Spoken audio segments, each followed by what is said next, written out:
संसारी पुरुषाला वेदांत ऐकायचा अधिकार नाही आणि वेदांत शास्त्र ऐकल्याशिवाय सृष्टीतून पार पडत नाही. आता वेदांत शास्त्र हे जीवाचं जीवत्व घालवणार आहे महाराज, जीवदशा घालवणार आहे. संसार संसार म्हणजे जन्ममरणात नाही. वेदांत शास्त्र संसारीला काय संसारिकाला कळत नाही आणि वेदांत शास्त्र ऐकल्याशिवाय संसारातून सुटत नाही महाराज. मग काय करायला पाहिजे? अधिकार संपन्न करून घ्यायला पाहिजे महाराज. आपण अधिकारी होणार ते गरजेचं आहे महाराज. चांगदेवासारखा योगी त्यांना जीवनमुक्ती नाही. बघा, जीवनमुक्तीचं प्रकरण चालू आहे. चांगदेवासारखा योगी महाराज, त्याला जीवनमुक्ती कळली नाही, त्याला नामदेवासारखे उपासक त्यांना जीवनमुक्ती नाही. नामदेवासारखा उपासक नाही महाराज, पण त्यांना जीवनमुक्ती नाही. मंडन मिश्रासारखे कर्मठ त्यांना जीवनमुक्ती नाही. मंडन मिश्रासारखा कर्मठ त्यांना जीवनमुक्ती नाही. मग तुम्हाला जीवनमुक्ती कुठली? आता याच नाही, आता ही दुरेवरची माणसं, परमार्थ करणारी, वाहून घेतलेली माणसं महाराज, त्यांना जरी जीवनमुक्ती नाही तर संसारिकाला नाही म्हणून सांगायची काय गरज आहे महाराज? संसारीतली जीव महाराज थिएटरच काहीच बसलेला आहे महाराज. आणि जीवनमुक्ती प्राप्त झाल्याशिवाय महाराज जीवदशा निवृत्त होत नाही, जन्ममरणातून सुटत नाही. तुम्ही माणसे आहात, पशुपक्षी नाहीत एवढे. बघा, माणसं आहेच आहे एवढेच, पशुपक्षी नाही. अहो पशुवतच आपण आहोत, माणसं असून काय करायचं? का माणसाचा जन्म तेवढ्यासाठीच आहे, जीवनमुक्ती साध्य करण्यासाठी, बंध निवृत्त करण्यासाठी, मोक्ष प्राप्त करून घेण्यासाठी, केवळ तेवढ्यासाठी मनुष्य जन्म आहे. पण आपण भोगातच अडकलो.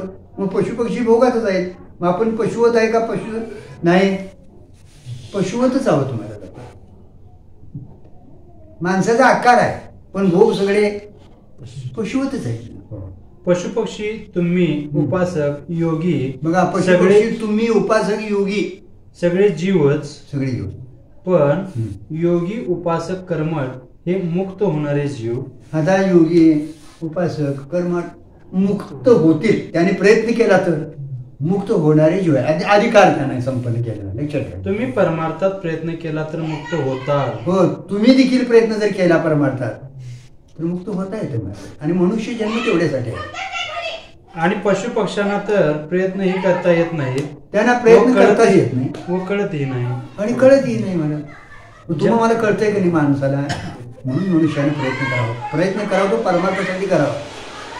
आपण प्रयत्न करायला वेळ संसारासाठी, आणि घडला तर परमार्थ करतोय आपण.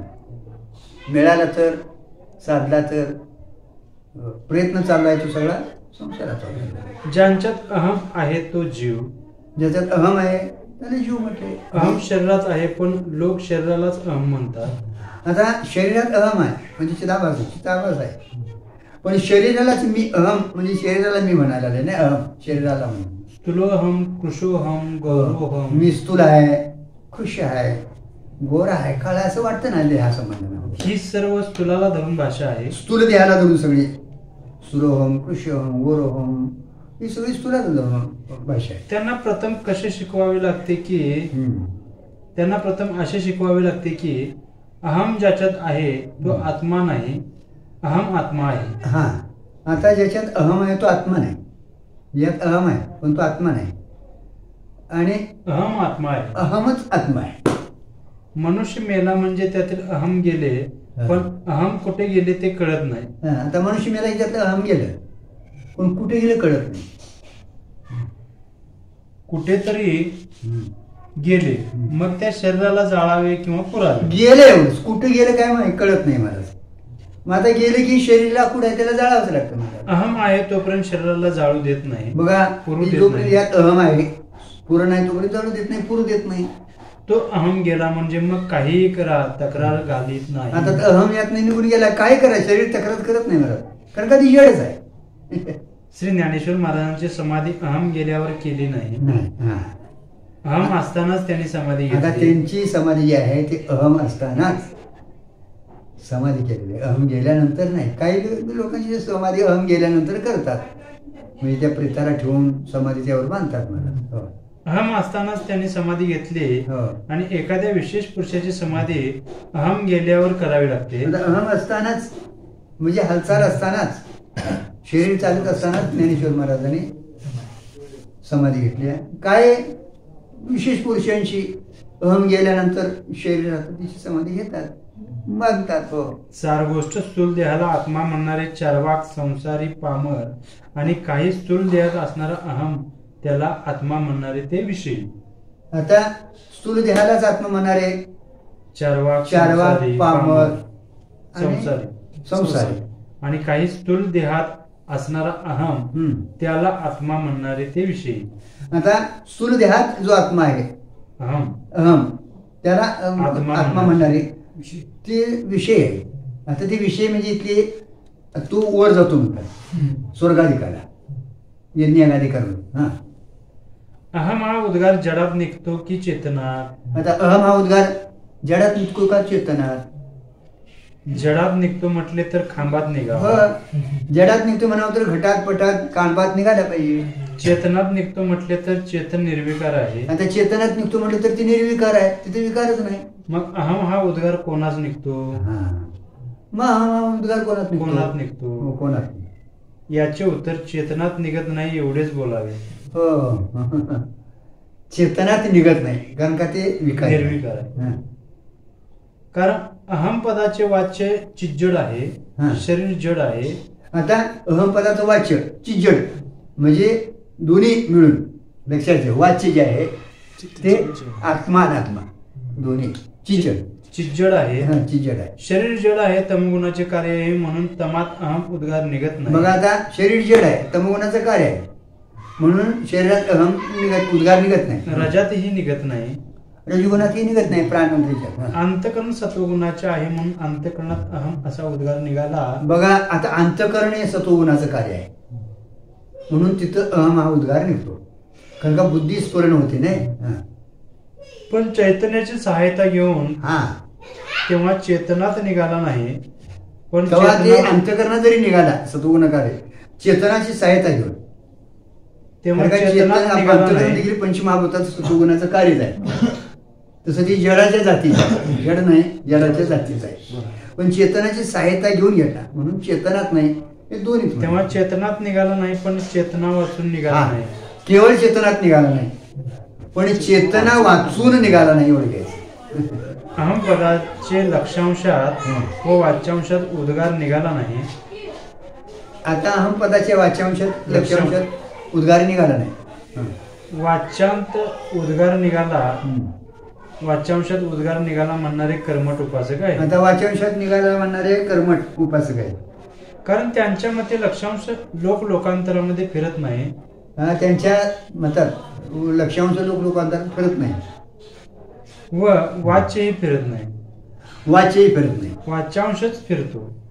वाच्य फिरत नाही तर वाच्यांश म्हणजे अंतकरण जे आहे ते. याची स्पष्टता अशी की त्यांच्या मते स्वर्ग वैकुंठाला जाणे म्हणजे मोक्ष. आता ती काय म्हणतात स्वर्गाला वैकुंठाला गेला की तिथं मोक्ष. मग स्वर्ग वैकुंठाला कोण जातो? आत्मा व्यापक आहे म्हणून लक्षांशात जात नाही. आता आत्मा व्यापक आहे म्हणून तो लक्षांश आहे, तो जात नाही.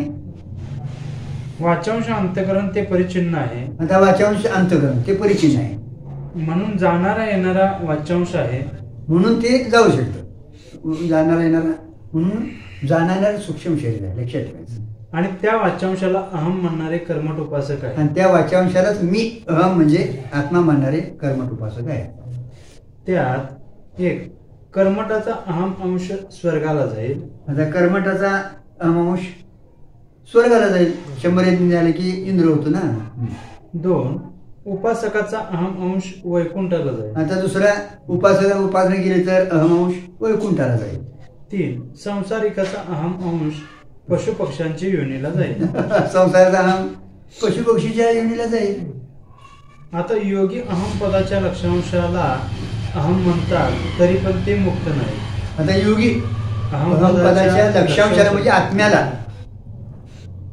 ते अहम म्हणतात पण तरी पण ते मुक्त नाहीत कारण का आत्मा आहे मानायला पाहिजे. कारण ते अहम पदाचा अर्थ लक्षांश आत्मा समजतात पण आत्मा ब्रह्माहून भिन्न समजतात. बघा आता अहम पदाचा लक्षांश आत्मा मानतात ते पण आत्मा ब्रह्माहून भिन्न मानतात आणि ब्रह्मात्मा एक मानणं हे मोक्षाचं स्वरूप आहे. आणि वेदांत शास्त्रामध्ये अहम ब्रह्मास्मी, होय. अयम आत्मा ब्रह्म असे आता समजतात. वेदांत शास्त्रात ब्रह्मास्मी, अयमात्मा ब्रह्म असं म्हटलेलं आहे. म्हणजे ब्रह्म आत्मा ऐक आहे, एक आहे हे म्हटलेलं आहे. एक अहम देणार देह मानणारे म्हणणारे संसारी. आता अहम म्हणजे देहालाच मी म्हणणारे, अहम म्हणजे आता मी देहाला म्हणणारे संसारी. दोन अहम अहंकार म्हणणारे कर्मठ उपासक. आता अहम अहंकार म्हणणारे कर्मठ उपासक. अहम आत्मा म्हणणारे योगी. आणि अहम आत्मा मानणारे ते योगी. अहम ब्रह्म म्हणणारे वेदांती. आणि अहम मीच ब्रह्म आहे म्हणणारे वेदांती. मला हे महत्वाचं आहे. यामध्ये अहम पदाचा अर्थ अहंकार शरीर केला की हे शरीर केला तर हे दोन्ही परिचिन्न जड आहेत, व आत्मा अर्थ केला तर आत्मा चेतन आहे, जड नाही पण परिचिन्न मानतात. आता अहम पदाचा अर्थ अर्थ अहंकार शरीर केला तर अहंकार म्हणजे मी शरीर आहे असं केलं तर तो दोन्ही परिचिन्न जड आहेत. दोन्ही अहंकार आणि देह परिचिन्न जडच आहे. आत्मा अर्थ केला तर आत्मा चेतन आहे. आता आत्मा असा जर अर्थ केला तर तो जड नाही चेतन आहे, पण तो जड नाही पण परिचिन्न मानतात. परिचिन्न मानतात ना, ते देहा एवढंच मानतात. हो, म्हणून योगात एक दोष परिचिन्नत्वाचा व इतरात दोन दोष परिचिन्नत्वाचा व जडत्वाचा. आता योग्यात एक दोष आहे, परिचिन्न आत्मा मानला तिने व्यापक मानलेला नाही, आणि बाकीच्यांच्यात परिचिन्नही मानतात आणि जडही मानतात. दोन्ही दोष आहेत त्यांच्यात. एक योग्यांचा आत्मा जड नाही पण परिचिन्न आहे. आता एक योग्यांचा आत्मा जड नाही पण परिचिन्न आहे. दोन उपासक कर्मठ व संसारी यांचा आत्मा परिचिन्नही आहे जडही आहे. आता उपासक कर्मठ आणि संसारी यांचा आत्मा जडही आहे आणि परिचिन्न आहे. तीन वेदांतांचा आत्मा मात्र परिचिन्न नाही जड नाही. आता वेदांताचा आत्मा परिचिन्न नाही जड नाही व्यापक मानला, ब्रह्मच आत्मा मानलेला आहे. मग असा चेतन आणि व्यापक आत्मा ठरला तर जीवनमुक्त पुरुषाला ज्ञाता ज्ञाननीय अशी त्रिपुटी वेगळी सांगता येईल का? बघा नाही. आता असा चेतन आणि व्यापक जर आत्मा मांडला तर जीवनमुक्त पुरुषाला ज्ञाता ज्ञाननीय व्यापक आहे ना, पण तिथे ज्ञाता ज्ञाननीय सिद्ध होतच नाही ना. त्रिपुटी वेगळी सांगता त्रिपुटी येईल का? वेगळी राहतच नाही मला. तर नाही. नाही नाही हेच श्री ज्ञानेश्वर महाराज तिसऱ्या ओवीतून सांगतात. जीवा लोदली रसे कमळ सूर्यपणे विकासे चकोरीची जैसे चंद्रमा झाले. तिसरी ओवी. जीवाच रसरूप झाले, कमळच सूर्य झाले, चकोर आणि चंद्रमा हे दोन्ही एक रूपच झाले.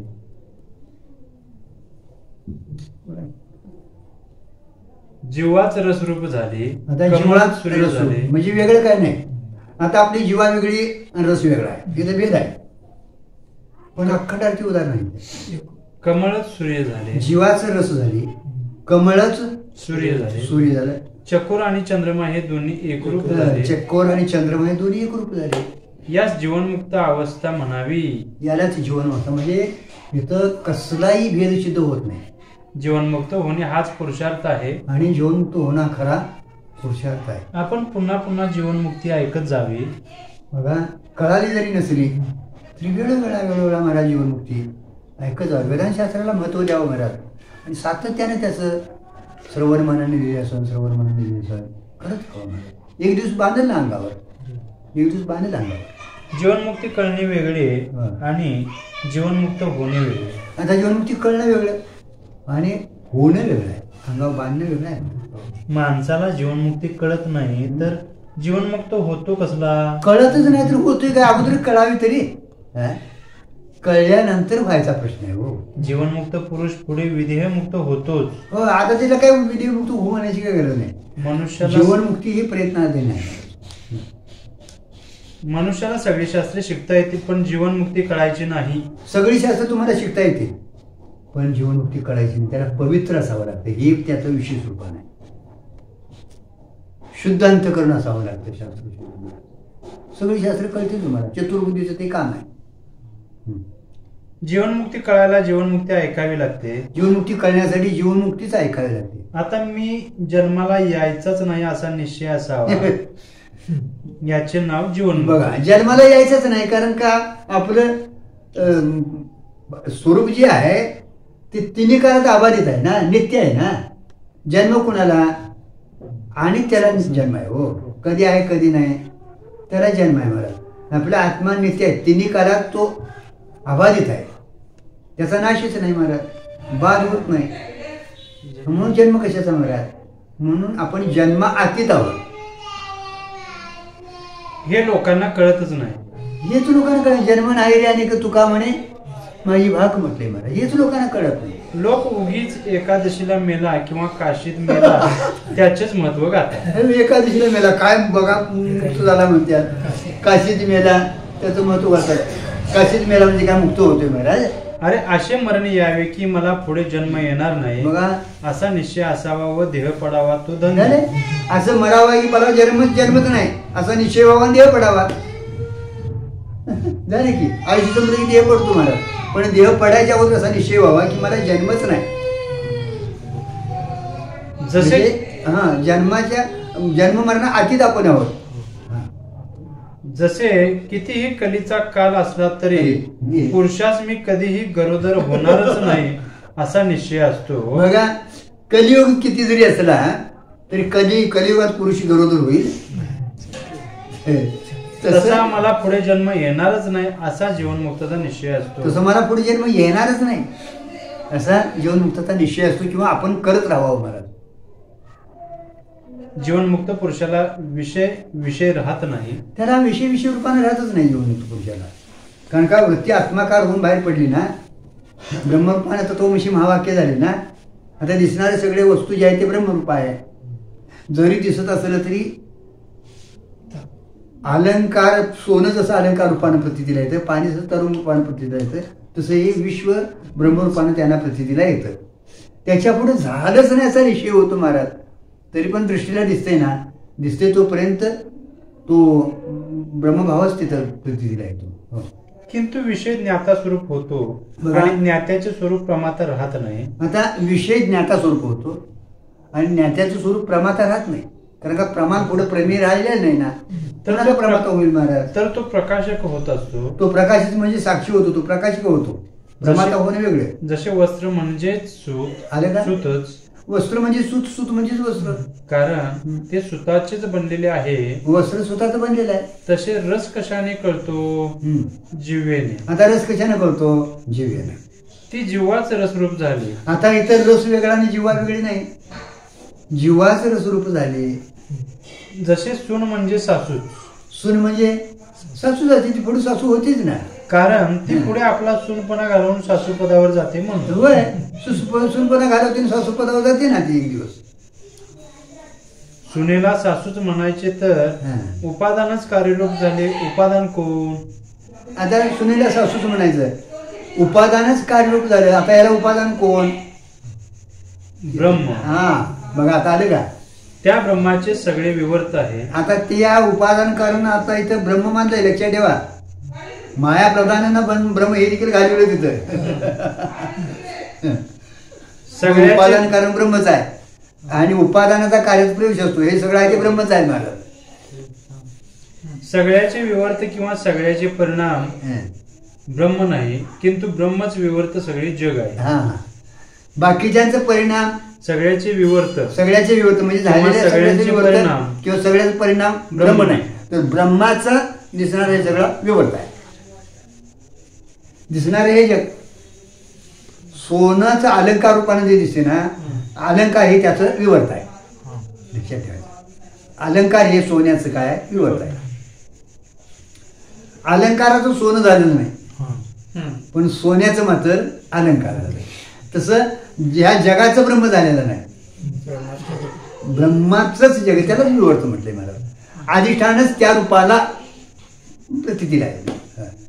काही लोक ब्रह्म मानतात पण आत्मा ब्रह्म मानत नाहीत. काही लोक ब्रह्म मानतात पण आत्मा ब्रह्म मानत नाही. आत्मा ब्रह्म मानतील पण चिदाभास ब्रह्म मानत नाहीत. आत्मा काय वेळा मानतील पण चिदाभास ब्रह्म मानत नाहीत. अहो चिदाभास तर कुणाचा आहे? आत्म्याच ते प्रतिबिंब आहे ना. अरे चिदाभास ब्रह्म मानावा एवढेच काय, जगत ब्रह्म मानावे असे ज्याने मानले त्याचा देह ब्रह्म नाही काय? बघा, अरे चिदाभास ब्रह्म काय मानायचं महाराज? जगच ब्रह्म मानावं. आता जग एकदा ब्रह्म मानलं की तुमचा देह ब्रह्म नाही काय? ज्याचा ब्रह्मच आहे महाराज.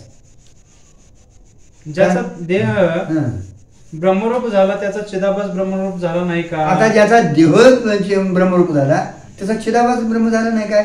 आहे सहज महाराज. आणि चिदाभास ब्रह्मरूप झाला त्याचा आत्मा ब्रह्मरूप नाही का? चिदाभास ज्याचा ब्रह्मरूप झाला त्याचा आत्मा चिदाभास ब्रह्मरूप नाही का? आत्मा तरी सदाचा ब्रह्मरूप आहे महाराज. फक्त चिदाभासाला तू आत्मा आहेस एवढं सांगावं लागतं महाराज. तिथं बाद समानाधिकरण आहे महाराज. आणि आत्मा काय ब्रह्मस्वरूपच आहे. चिदाभास फक्त उपाधी समानाने वेगळा मानायला आहे. जर तो चित्ताच आभास आहे ना, दुसरं कोण आहे महाराज? सर्वम खल्विदम ब्रह्म ही श्रुती बघा जगाचा बाध करून जग ब्रह्मरूप सांगते. सर्वम खल्विदम ब्रह्म आहे ही श्रुती जी आहे जगाचा बाध करून जग नाही अवधा जनार्दन आहे ते ब्रह्मच आहे महाराज. कारण का दिसत असलं तरी घटात मातीच आहे ना. दिसत असलं अलंकार सोनच आहे ना. तरंग दिसत असलं तरी पाणीच आहे ना. तसं दिसणारं जग हे ब्रह्मच आहे महाराज. जसे वृत्ती प्रभाकरामध्ये स्थाणु का अभाव ही पुरुष है अथवा स्थाणु ही पुरुष है अशी पंक्ती आलेली आहे. याचा अर्थ स्थाणूचा बाध करून स्थाणु पुरुष आहे तसे सगळ्या जगाचा बाध करून जग ब्रह्म आहे. चिदाभास देखील ब्रह्मरूपच आहे. स्थाणू वर पुरुष वासणार स्थाणूचा बाध करून पुरुष आहे किंवा पुरुषापासून स्थाणू आहे. तसं चिदाभासा ब्रह्मरूपच आहे महाराज. कारण का आत्म्याचा चिदाभास आहे ना. आत्मा काय ब्रह्मरूपच आहे महाराज.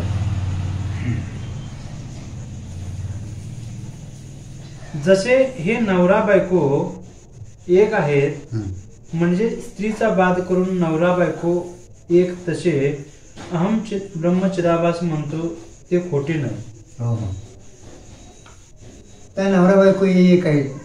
मग आता तिला वेगळी विचार ठेवायची. तिचा बाध करून स्त्रीचा बाध करून नवरा बायको एक असं समजायचं आपण. तसे अहम ब्रह्म चिदाभास म्हणतो ते खोटे नाही. आता अहम चिदाभास अहम मी म्हणतो ना ते खोटं नाही. कारण का ते बाध करून चिदाभास ब्रह्म त्याप्रमाणे हा जीवन चिदाभासाचा म्हणजे उपाधीचा बाध करून ब्रह्मच आहे ना चिदाभास.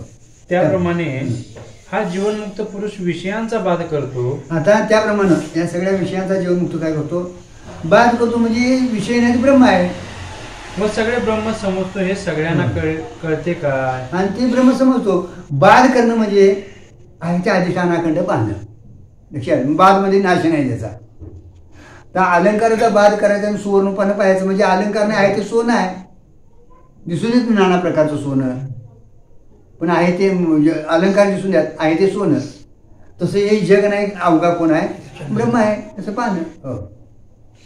या सगळ्या बोलण्यातला अभिप्राय आपल्या लक्षात आलाच की सिद्ध पुरुषाला जगत ब्रह्मरूप दिसत असते. आता सगळे बोलले याचा जर अभिप्राय आपल्याला कळला तर सिद्ध पुरुषाला दिसणारं जग जगरूपानंद प्रतीला येतात. ब्रह्मरूपानं त्याला प्रतीला येतं. कारण का आहे ते ब्रह्मच आहे. फक्त आपल्याला तशी प्रतीती का नाही तर आपण देहालाच मी म्हणायला आपण सिद्ध पुरुष नाही. आपल्याला आत्मसाक्षात्कार झालेला नाही. ज्यावेळी तुम्हाला तो आत्मसाक्षात्कार होईल म्हणजे तत्वमसी महावाक्याद्वारा मीच ब्रह्म अयमात्मा ब्रह्म प्रज्ञानम ब्रह्म का ब्रह्मास्मी असं ज्यावेळी होऊन तुमची वृत्ती बाहेर पडेल महाराज त्यावेळी जग पाहायला गेला तर तुम्हाला दिसणार नाही. सिद्ध पुरुष होणे फार कठीण आहे. सिद्ध पुरुष होणं फार कठीण आहे. अज्ञानी लोक शहाणे वेडे असतात. अज्ञानी शहाणे वेडे असतात महाराज. पण शहाण्या वेड्यावर ही गोष्ट अवलंबून नाही. शहाण्यावर वेड्यावर ही गोष्ट अवलंबून नाही महाराज. ज्याला पावित्र्य असेल त्याला हा परमार्थ झेपतो. बघा पावित्र्य पाहिजे महाराज म्हणजे निर्दोष अंतःकरण असायला पाहिजे. असे 3 वर्ग करावे. परमार्थ झेपतो कुणाला महाराज?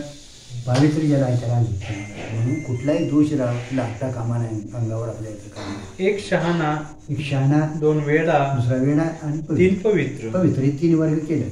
पवित्रता ज्याचे अंगी बांधली त्याला परमार्थ झेपतो. बघा पवित्रता ज्याच्या अंगाला बांधली महाराज पवित्रानं जो वागतो त्याला परमार्थ झेपतो. म्हणून साधू संत परमार्थ सांगते वेळी ज्याला जसा झेपेल तसा सांगतात. होय त्यांना माहिती अधिकार तसं तो उपदेश करतात. हो ज्याला झेपल तसा कुणीकडे या अगोदर तरी अपवित्र आहे पवित्र तरी व्हा म्हणून नामस्मरण करा तीर्थयात्रा करा जावा तीर्थाला तीर्थयात्रा करा नामस्मरण करा इकडे जावा तिकडे जावा सांगतात ते. अर्थात परमार्थ झेपणे हे त्याचे ज्याचे त्याचे स्वाधीन पण आहे.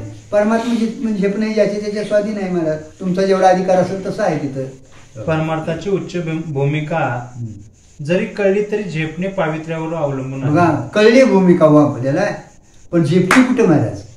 कारण का बाद होत नाही ना, पावित्र्यावर. मग ती पावित्र्यावर अवलंबून आहे.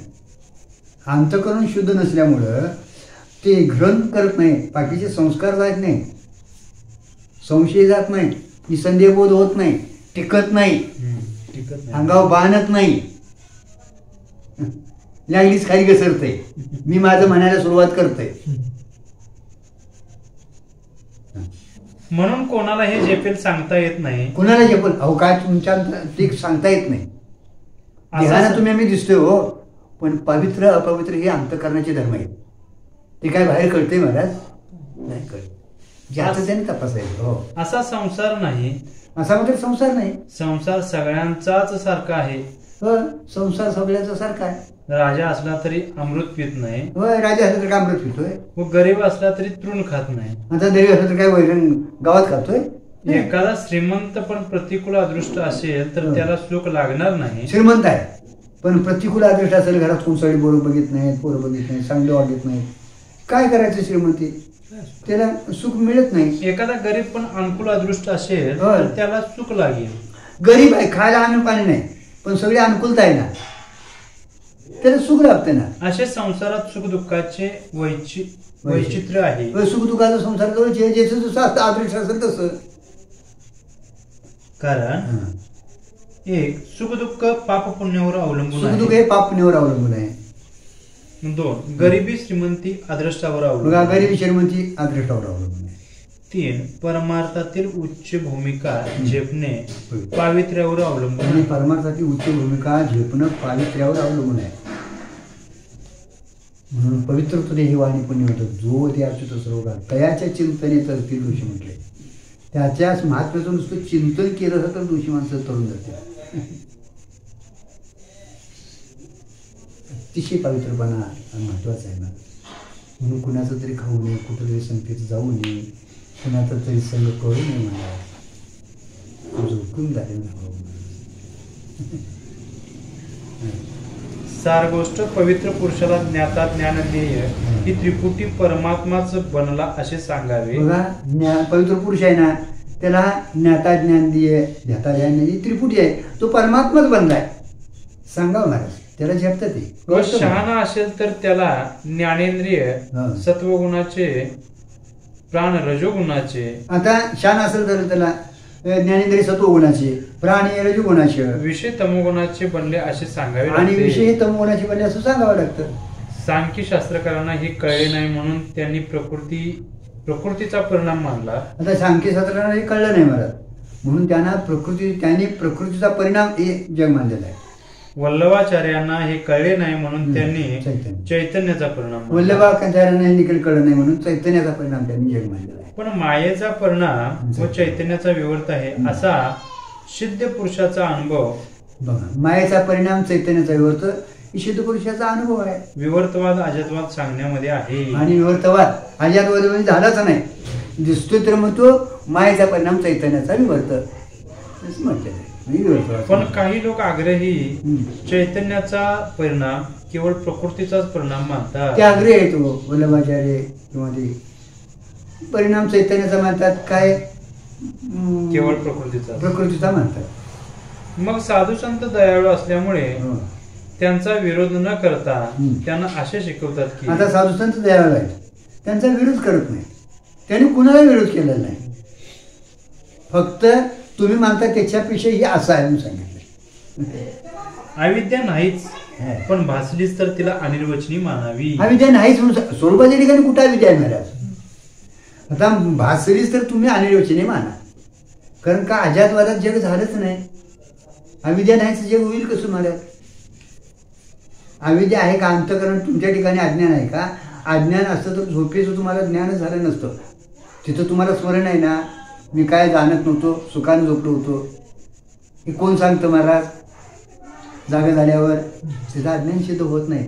स्वरूपाच्या ठिकाणी अज्ञान सिद्ध होत नाही महाराज, लक्षात ठेवा तुम्ही. हो, अविद्या कळली तर अविद्याच नाही, अविद्या कळली तर अविद्या नाहीच. इतके न कळले तर अविद्या अनिर्वचनीय आहे असे कळावे. आता एवढं नाही जपलं ना मानायचे अनिर्वचनीय आहे तुम्ही तुमच्या कार्यावरून हे तुम्हाला वाटायला लागलं मी अमका तमका सुखी दुखी असं वाटायला लागलं मग तुमचं स्वरूप कळालं नाही त्याचं कारण स्वरूपाचं अज्ञान अविद्या मानायची तेवढी. हेही न कळले तर उपासना करावे. मग आता हे नाही कळलं आता बोधाचा अधिकारी नाही उपासना कर बाबा म्हणायचं श्रवणात तुला झेपत नाही. हा अभिप्राय कळला तर अमृतानुभव कळेल. आणि हा अभिप्राय कळला तर तुम्हाला अमृतानुभव कळेल महाराज. अमृतानुभव ही टोकावची भाषा आहे महाराज. अरे अविद्या अनिर्वचनीय आहे ही भाषा देखील शिष्याच्या दृष्टीने केली जाते. नाहीच तर अनिर्वचनीय तरी काय मानायची महाराज.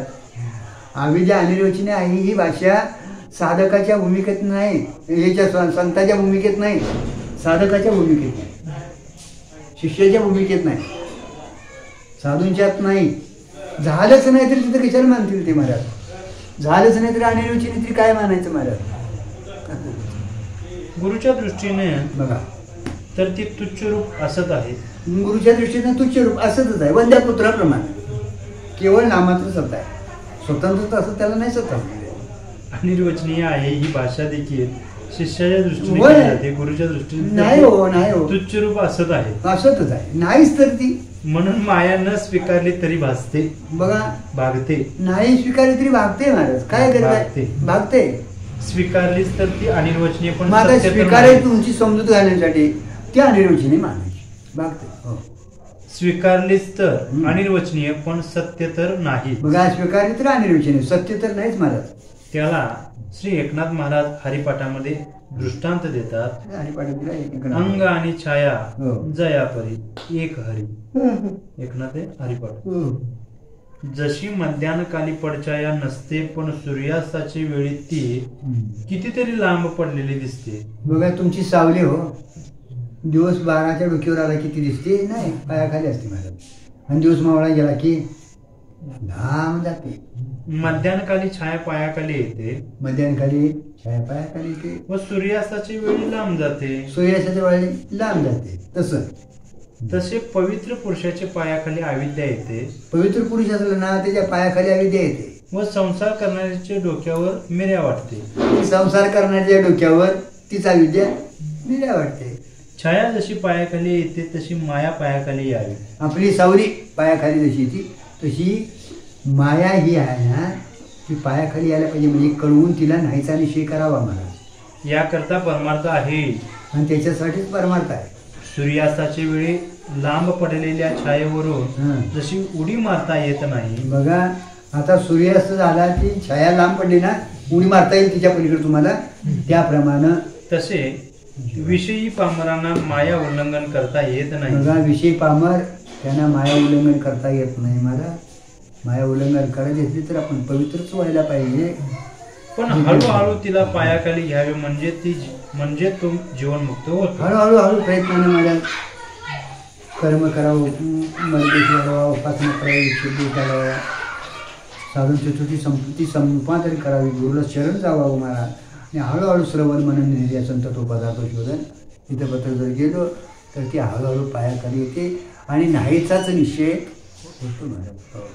शंका श्री ज्ञानेश्वर महाराजांनी जीवनमुक्ती का सांगितली. आता ज्ञानेश्वर महाराजांनी जीवनमुक्ती का सांगितली उत्तर शंका आहे.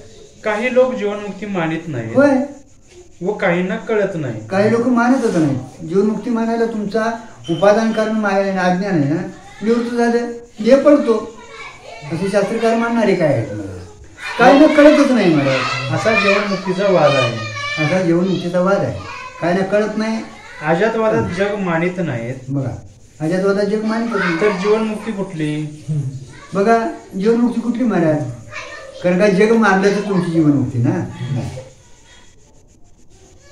अजातवादी अधिकाऱ्याला जीवनमुक्ती कळते पण मानित नाही. आता अजातवादी जो अधिकारी आहे त्याला कळती मानत नाही. किंबहुना ज्याला दृष्टीसृष्टीवाद पटला तो जीवनमुक्ती मानित नाही. ज्याला दृष्टीसृष्टीवाद पटला तोही देखील जीवनमुक्ती मानत नाही. मग अजातवाद पटला तो कसा मानेल. मानित नाही हे काय निराळे सांगायचे अजातवाद ज्याला पटला तो मानित नाही काय झालंच नाही तर कशाला जीवनमुक्ती आणि काय मानायची आहे. त्याला काय म्हणत होय. आणि विषयी पामर कर्मठ उपासक योगी यांना जीवनमुक्ती कळत नाही. विषय पामर कर्मठ उपासक योगी यांना जीवनमुक्ती कळतच नाही. म्हणून श्री ज्ञानेश्वर महाराजांना जीवनमुक्ती सांगावी लागली. म्हणून ज्ञानेश्वर महाराजांना जीवनमुक्ती सांगावी लागली. जीवनमुक्ती साध्य आहे देवाचं मला. तुम्हाला दृष्टांत सांगू का? एका गृहस्थाने गाढवाचे चित्र काढले व त्याची डोक्यावर 2 शिंगे दाखविली. नंतर पाहणाऱ्याने सांगितले, अरे गाढवाला शिंगे नसतात. काही माणसाने चित्र काढली गाढवाची, 2 शिंग काढली डोक्यावर. अर्थात हे चित्र पुसून टाक. बघणारा म्हणला गाढवाला शिंग असतात काय? नाही बाबा, पुसून टाक. त्यास पुसावे लागले. त्याला पुसावं लागले. आणि एका ग्रस्ताने चंद्र सूर्याचे चित्र काढले. आता दुसऱ्या एका ग्रस्ताने चंद्र सूर्याचे चित्र काढले. पाहणाऱ्याने सांगितले, यात प्रकाश कुठे भरला आहे? प्रकाश कुठं आहे? अर्थात हे चित्र पुसून टाक. हे पुसून टाक. त्याला म्हणावे, मी हे चित्र पुसणार नाही, कारण त्यात प्रकाश भरताच येत नाही. आता त्याला सांगा, मी पुसणार नाही का? त्यात भरताच येत नाही. प्रकाश भरता येतो का? नाही. चंद्र सूर्याचे चित्र काढिता येती सांग, परी प्रकाशाचे अंग आणिता नाही. काढता येतील पण प्रकाशात भरता येत नाही, आणता येत नाही. तशी जीवनमुक्ती सांगू नका म्हटले तरी सांगावीच लागते. जीवनमुक्ती सांगू नका म्हटली तरी सांगावी लागते. कारण काहींना जीवनमुक्ती कळत नाही, कळत नाही व काही मानित नाही, काही मानत नाही. म्हणून आम्ही जीवनमुक्ती सांगत आहोत. कारण का जीवनमुक्ती प्राप्त झाल्याशिवाय जीव जसे तर निवृत्त होत नाही, म्हणून सांगावं लागेल. जीवनमुक्त म्हणजे आत्मसाक्षात्कार झालेला पुरुष. जीवनमुक्त म्हणजे तरी काय? त्याला आत्मसाक्षात्कार, मीच ब्रह्म आहे, आत्मा ब्रह्म आहे असं ज्याला कळलं तो जीवन मुक्त. आत्मसाक्षात्कारी पुरुषाची कारण स्वरूप अविद्या होते.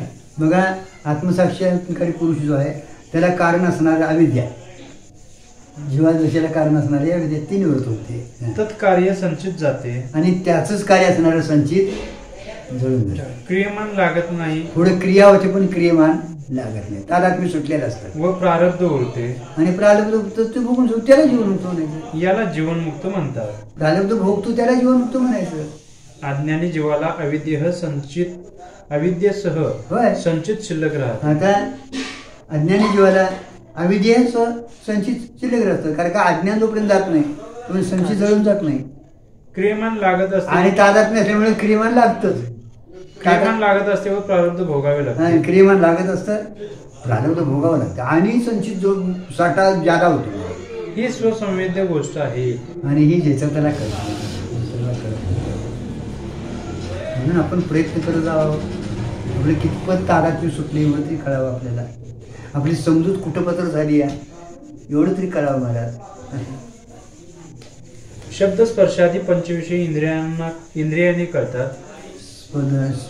शब्द स्पर्श सुगंध हे इंद्रियांना कळतात पंचविषय. पण आपण अज्ञानी आहोत का जीवनमुक्त आहोत हे ज्याचे त्यालाच कळते. आता ते काय इंद्रियानं तुम्हाला कळतंय? आपण अज्ञानी का ज्ञानी मुक्त झालो ज्याचं त्यालाच कळतं मला. ते सुसंविध आहे. जीवनमुक्ती ऐकली म्हणजे इतरांना मुमुक्षुता येते. बघा, जीवनमुक्ती ऐकली की बाकीच्यांना मुमुक्षुत्व ऐकावंच वाटतं, प्राप्त करून घ्यावंच वाटतं. व मुमुक्षुता सिद्ध दशा येते. मुमुक्षु एकदा झालं ना, मुमुक्षुला सिद्ध दशा येते. आणि सिद्ध पुरुष अन्वयाने जगाकडे पाहतो. आणि मग तो अन्वयानं सगळ्यात ब्रह्म आहे. अन्वयानं पाहणं म्हणजे आता आहे ते संपूर्ण ब्रह्म पाहणं. सगळे ब्रह्मच आहे वाटणे त्याचे नाव अन्वय झाले का? आहे ते सगळं ब्रह्म आहे त्याचं नाव अन्वय. कारण का सगळं आहे ते सोनच आहे. वेगळेवेगळं अलंकार पाहणं त्याला व्यतिरेक म्हणायचा. ते दागिनं वेगवेगळं आणि सगळं आहे ते सोनं पाहणं त्याला काय म्हणायचं? अन्वय. माणसं अन्वय करीत नाहीत, संकर करतात. बघा, अन्वय करण्यात ते वेगळं पाहतात, संकर करतात. म्हणजे कुणाचंही खातात. बघा, कुणालाही स्पर्श करतात. कुणाचंही खातात, कोणालाही स्पर्श करतात. पण संकर करण्यात पाप आहे. बघा, संकर करण्यात पाप आहे. 1. संत मानित नाही. संत मानित नाही. 2. ब्रह्म कळत नाही. दुसरं ब्रह्म कळत नाही. 3. विधी पाळत नाही. विधीला पाळत नाही आपण. कारण 1. संत मानणे इतकी श्रद्धा नाही. संत मानणे एवढी श्रद्धा नाही आपल्याकडे. असतील कसं? 2. ब्रह्म कळण्या इतकी बुद्धी नाही. ब्रह्म कळण्या एवढी बुद्धीची तयारी नाही. 3. विधी पाळण्या इतका निग्रह नाही. विधी पाळण्या एवढा निग्रह नाही. लागलीच कुठेतरी आपण उलटून पडतो महाराज. अशी माणसे बहुतेक संकरच करतात. बघा मिसळच आता संकर करणं म्हणजे मिसळणं. असा संकर करणारा मनुष्य परमार्थ करू लागला तर तरी मुक्त होणार नाही. बघा संकर करणारा मनुष्य परमार्थ जरी करायला लागला तर मुक्त होत नाही. कारण का सार गोष्ट कुठं दोष कसा येईल त्याचा पत्ता लागत नाही. हो सार गोष्ट ज्ञानेश्वर महाराज इथे अन्वय सांगतात की जीवास रस झाले. हो आता इथे ज्ञानेश्वर महाराजांनी काय सांगितलंय, आता रस वेगळा आणि जीवा वेगळी तुमच्या आमच्या, पण इथे जीवाच रस झाले. कमळच सूर्य झाले. कमळचा तर सूर्याच्या ह्याने कमळ विकसित होतं ना सूर्याला, तर इथं सूर्यच कमळ झालं. चकोरच चंद्र झाले. चकोरच चंद्र झाले. चकोर चंद्र झाला म्हणजे ज्ञेयच ज्ञाता झाला. आता हे ज्ञेय जे दिसणार आहे ते ज्ञेय नसून ज्ञाताच ज्ञेय झालेला असणार. फुलेची झाली भ्रमर, तरुणीची झाली नर, झाले आपुले शेजार, नेद्राळूची चौथी ओवी. फुलेच भ्रमर झाली. आता फुलंच ही भ्रमर झाली. तरुण स्त्रीच पुरुष रूप झाली. तरुण स्त्रीच तरुण पुरुष, तरुण स्त्रीच पुरुष पुरुष रूप झाली. तरुण स्त्रीच पुरुष रूप झाली. झोपाळू मनुष्यच आपण आपला बिछाना झाला. झोपणारा वेगळा बिछाना वेगळा, पण इथं काय झोपणारा मनुष्यच आपला बिछाना झाला. तसं आहे ते ब्रह्मच आहे महाराज, दिसलं तरी ते ब्रह्मच आहे, काय वेगळं नाहीच ना. आणि वस्तुस्थिती आहे. दिटिवी याचा रवा, नागरू या ठेवा, घडीला का कोरीवा, परिजैसा पाचवी ओळी. दृष्टीरूपी सुवर्णाची सुंदर लगडच जशी घडीव किंवा कोरीव दागिने बनते. दृष्टीरूपी सुवर्णाची सुंदर लगडच, दृष्टीरूपी आपली सुवर्णाची लगड जी आहे तेच तुमची घडीवली की त्याचे दागिने बनलेले असतात. अथवा चुंताकूर झाले कोकिळ, अंगची झाले मलय अनिळ, रस झाले सकळ, रसनावंत सावी ओवी. आंब्याचे पानच कोकिळ झाले, आंब्याचं पानच कोकिळ झाले. अंगच मलयागिरी चंदन झाले. आता तुम्ही अंग वेगळं आणि मलयागिरी चंदन लावणं सुगंधी वेगळं, पण अंगच मलयागिरी चंदन झाला. किंवा रसनाच रस झाली, रसनाच रसरूप झाले. हे सर्व दृष्टांत झाले. हे सगळे दृष्टांत दिले. आता सिद्धांत सांगतात. आता पुढे सिद्धांत काय बघा. तैसे भोग्य आणि भोगता, दिसे आणि देखता, हे सरले अद्वैता, अपुठा माझी सातवी ओवी. वरील सर्व दृष्टांताप्रमाणे भोग्य भोगता, दिशे म्हणजे पाहण्याचा विषय. आता भोग्य आणि भोगता, समोर असणारे भोग्य आणि भोगता पाहण्याचा विषय जास्त आहे. दिशे म्हणजे पाहण्याचा विषय आणि देखता म्हणजे पाहणारा. हे अद्वैत अखंड अशा ब्रह्मस्वरूपात संपले. आता ते पाहता पाहणे हे सगळं तिथं अद्वैतात संपून जातं महाराज. अपुट म्हणजे न फुटलेले आणि अद्वैत म्हणजे अवाच्य. अवाच्य म्हणजे न बोलता. अफूट म्हणजे न फुटलेले, अद्वैत म्हणजे अवाच्य, एक रूप अशा ब्रह्मस्वरूपात त्रिपुटी सरली. आता हे एक रूप जे ब्रह्म आहे ते त्रिपुटी पूर्ण सरून जाते मला. संपला परमार्थ झाले की तुमचा परमार्थ संपला महाराज. तुम्हाला एक परमात्मा स्वरूपाची जर भेट झाली का, अखंड परमात्मा सगळं आहे. परमात्मा शेवट इथंच आहे महाराज. दिसणारं सगळं परब्रह्म आहे. परमार्थ म्हणजे काय? एक रूप परमात्मा आहे. बघा परमार्थ म्हणजे काय, दिसणारा एक रूप परमात्मा स्वरूप आहे व त्रिपुटी विकार नसून विवर्त आहे हे कळणे. आणि त्रिपुटी विकार नसून विवर्त म्हणजे तीच आता या रूपाने दिसेल. याचे नाव परमार्थ. याचं नाव परमार्थ. जरी वेगळं दिसत असलं तरी सोनच अलंकार रूपानं दिसत. संसार संपत नाही, परमार्थ संपतो. बघा संसार किती करा संपत नाही, पण परमार्थ मात्र संपतो. पण तिथपर्यंत कोणी जात नाही. जीवनमुक्त झाला म्हणजे परमार्थ संपला. तिथपर्यंत कोण जात नाही मला. जीवनमुक्त झालं ना संपला परमार्थ. मनुष्याच्या अगोदर चित्तशुद्धीचा परमार्थ करावा. म्हणजे अगोदर काय करावं? चित्तशुद्धीचा परमार्थ मनुष्याने करावा. म्हणजे तीर्थ वृत्त जप तप कर्म उपासना हे करावे. तीर्थव्रत जप तप कर्म हे कर्मातले उपासना करावं चित्तशुद्धीसाठी, मन दोष घालविण्यासाठी. नंतर श्रवण मननादी करावे, नंतर मग श्रवण मनाने दिल्याचं हे करावं, म्हणजे त्याच आत्मसाक्षात्कार होतो. आणि मग असं झाल्यानंतर तत्वमसी महावाक्याद्वारा आत्मसाक्षात्कार होतो, तत्वपदार्थ शोध. आणि आत्मसाक्षात्कार झाला म्हणजे तो अन्वय दृष्टीने पाहतो. मग आत्मसाक्षात्कार झालाय का की सगळं आहे ते ब्रह्म अन्वय दृष्टी म्हणजे एकच रूपाने पाहणं, तो अन्वय दृष्टीनं पाहतो. हो, असे अन्वय दृष्टीने पाहू लागला म्हणजे त्यास भोग्य भोगता भोग ज्ञाता ज्ञानज्ञेय ही त्रिपुटी राहत नाही. अन्वय दृष्टीतनं याला बघायला जातो, भोगता भोग्य भोग ज्ञाता ज्ञानज्ञेय ही त्रिपुटी राहत नाही महाराज. अन्वय म्हणजे सगळी एक प्रतीती येणं. जरी भिन्न पदार्थ दिसत असले तरी आहे ते सगळं सुवर्ण रूपानं पाहणं. मग त्या पुरुषास कोणतेही कर्तव्य उरत नाही. आणि मग आता त्याला काय कर्तव्य उरलेलं आहे महाराज? काही कर्तव्य उरत नाही महाराज. अशा रीतीने चित्तशुद्धीचा पुरुष जीवनमुक्त होतो. अशा रीतीनं चित्तशुद्धीचा पुरुष काय होतो? व जीवनमुक्त पुरुष विजयमुक्त होतो. आणि जीवनमुक्त झाला की विजयमुक्त होतो, तो देह पडल्यानंतर त्या स्वरूपाला तो प्राप्त होतो. येथपर्यंत परमार्थ करावा लागतो म्हणजे परमार्थ संपला. इथपर्यंत परमार्थ म्हणजे जीवनमुक्ती संपादन करीत परमार्थ करावा लागतो, तिथून पुढे करावं लागत नाही मला संपतं.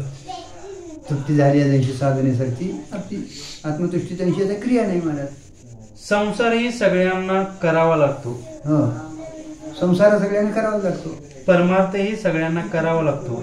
आता परमार्थही सगळ्यांना करावा लागतो, पण परमार्थ सगळ्यांना करता येतो व संसार सगळ्यांना करता येत नाही. बघा, परमार्थ सगळ्यांना मात्र करता येतो, लक्षात ठेवा तुम्ही. संसार मात्र सगळ्यांना करता येत नाही, कारण का तुमचा आदर्श कसा आहे कोणाला माहिती महाराज. कारण संसारात प्रत्येकाचे धर्म वेगवेगळे आहेत. प्रत्येकाचे धर्म वेगळे आहेत. बायकांचा धर्म बायकांना, पुरुषांचा धर्म पुरुषांना, बायकाचा धर्म बायकांना, पुरुषाचा धर्म पुरुषांना. जो संसार श्रीमंताला करता येतो तो गरीबाला करता येत होय, नाही. श्रीमंताला जो संसार करता येतो तो गरीबाला करता येत नाही. पण परमार्थात भेद नाही. श्रीमंताला जसा परमार्थ करता येतो तसा गरीबालाही करता येतो. पुरुषाला जसा परमार्थ करता येतो तसा स्त्रीलाही करता येतो.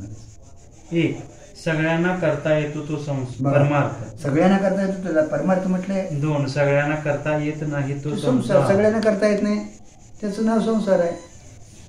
परमार्थाला फल आहे. बघा, परमार्थाला कष्ट जरी असलं तर फल आहे महाराज. संसाराला फल नाही. संसाराला फल नाही. परमार्थ सोपा आहे. परमार्थ सोपा आहे. संसार सोपा नाही. संसार सोपा नाही. पण असे असूनही बघा, प्राय सगळे संसारच करतात. आणि एवढं असून महाराज प्राय म्हणजे सगळी लोक महाराज संसारच करतात. असा कोण भाग्यशाली आहे जो पुरुष जो परमार्थ करेल? असा कोण भाग्यशाली आहे महाराज? परमार्थ करेल, परमार्थाला वाहून घेणं त्याला भाग्यशाली म्हणेल महाराज. मागे यायचं नाही. गरीब मनुष्य पण संसार सोडित नाही. गरीब मनुष्य जरी असला तरी संसार सोडत नाही. म्हणून गरीबाला हिनत्व व श्रीमंताला नाही असे नाही. आता तू गरीब म्हणून सोडत नाही म्हणजे त्याला हिनत्व, श्रीमंताला नाही असं नाही महाराज. श्रीमंताला हिनत्व व गरीबाला नाही असे नाही. आता श्रीमंतवाला हिनत्व आणि गरीबाला नाही असं नाही. संसार म्हणलं की हिनत्व आहेच महाराज. गरीब जर संसार सोडित नाही तर श्रीमंतांनी तरी का सोडावा? गरीब सोडित नाही, श्रीमंतांनी का सोडावा असं वाटतं महाराज. इतका संसाराचा मोह आहे. एवढा संसाराचा मोह आहे महाराज. लोक खेटर खाऊन संसार करतात पण पूजा घेऊन परमार्थ करीत नाही. बघा, खेटरे खाऊन संसार करतात पण पूजा घेऊन परमार्थ करत नाही. असा मायेचा महिमा आहे. बघा, तुम्हाला कुठेही जावा बसायला टाकलेलं असते, पाणी आणून देतात, चहा घेता का दूध घेता म्हणतात, काही वेळा पूजा करतात महाराज. तिकडे जातात नाही आणि घरात पूजाच करतात, सोडित नाही तुम्हाला. सर्वतोपरी सफल परमार्थ असून तिकडे धाव घेत नाही. सर्वतोपरी म्हणजे तुम्ही कर्म उपासने बसणं मुक्त होईल करून सर्वोपरी सफल आहे परमार्थ. फल आहे प्रत्येकाला. कर्माला फल आहे, नामाला फल आहे, उपासनेला फल आहे, योगाला फल आहे, श्रवण मनन निधी याला फल आहे महाराज. एक एक पायरी उलटलीच जातो ना, पण करत नाही. आणि सर्वतोपरी निष्फल संसार आहे महाराज, पण सोडित नाही. काय संघटन येणार हो यातलं? येताना काय घेऊन आलोय? काय तुमचं नेमकं यातलं आहे नाव सांगा. काय आपला अधिकार आहे महाराज? सोडत नाही. अशी माया वारकरी संप्रदायाचे अर्धारयू नेते श्री ज्ञानेश्वर महाराजांनी संतांना कळली.